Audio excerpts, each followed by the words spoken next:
You are about to see a fire, one that has been planned, a demonstration fire. An ashtray with a still smoldering cigarette is dumped into the wastebasket. 2 minutes, 8 seconds. The contents of the wastebasket are smoldering. 7 minutes, 3 seconds. The wastebasket is in flames.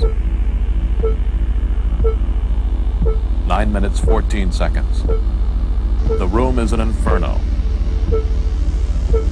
You are about to experience the power of fire. In 1986, I narrated that program called Firepower for the National Fire Protection Association, the NFPA. The purpose was to demonstrate the awesome, deadly power of a fire and the incredible speed with which a home fire can spread. We wanted viewers to see how quickly a home fire can reach the point of flashover, when everything in a room combusts and no one can survive. We wanted viewers to understand that if a fire starts in their home, time is very short, and their first priority must be to escape. Our fire begins here in the living room where most home fires start. Let's take a look around. In the 1986 video, I took viewers on a tour of a two-story frame house before we set it on fire. The front hallway, sort of a catch-all for a busy family, and the only direct exit for someone who may be upstairs. Let's see what we have on the second floor. We pointed out the sentimental items and the children's clothes and toys, which would soon be destroyed in the fire. In that video, we also pointed out the smoke alarm, which gave a warning that a fire had started. That home was not protected with fire sprinklers, and so the uncontrolled fire destroyed much of the home before the fire department could arrive to fight and extinguish it. But we also did a second demonstration, showing how in a home that was equipped with fire sprinklers, an identical fire was extinguished quickly before conditions became life-threatening and before any significant damage was done.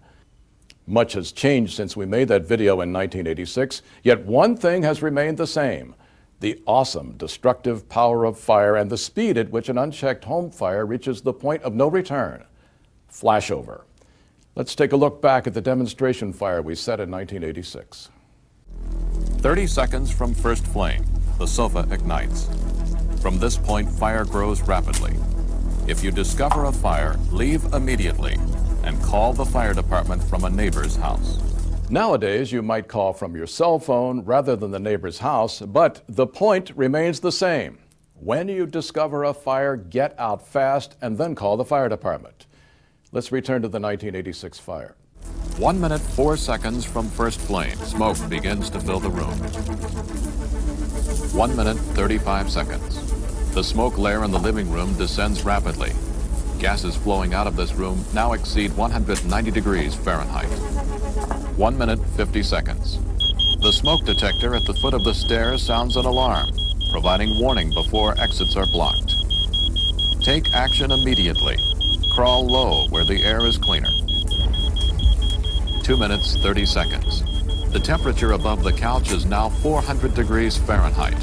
2 minutes, 48 seconds. Smoke pours into the dining room. Thick black smoke moves rapidly upstairs. 3 minutes, 3 seconds. Melted polyurethane burns under the couch. Suddenly, the lampshade ignites. The temperature 3 feet above the floor in this room is over 500 degrees Fahrenheit. No one could survive.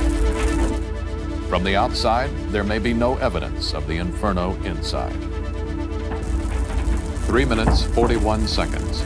The energy in the room suddenly ignites everything.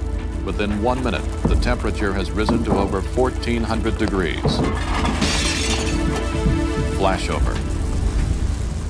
Only 2 minutes after the smoke alarm sounded, we watched as the downstairs and upstairs hallways became impassable.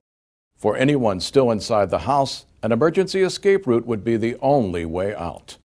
It's important to note that today's larger homes with open designs allow a fire to spread throughout the house quickly.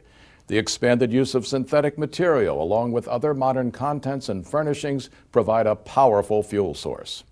Back to 1986, as the fire raged inside and out, the fire department arrived. Firefighters wearing protective clothing enter to search the house and to combat the fire.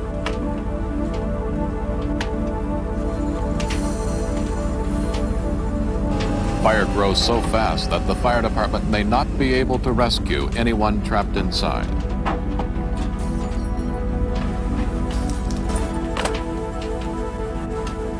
They open walls to check for fire spread. The aftermath of the fire was grim.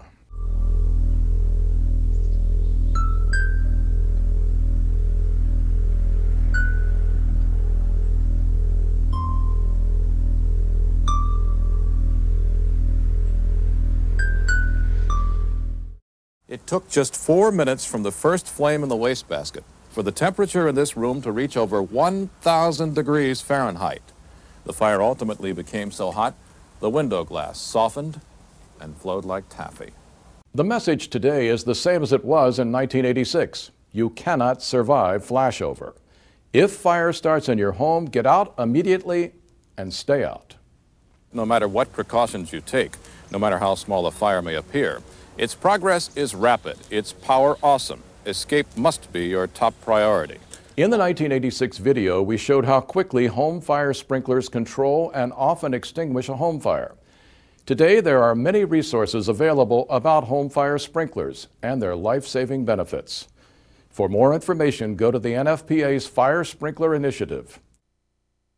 For educational resources, visit the Home Fire Sprinkler Coalition.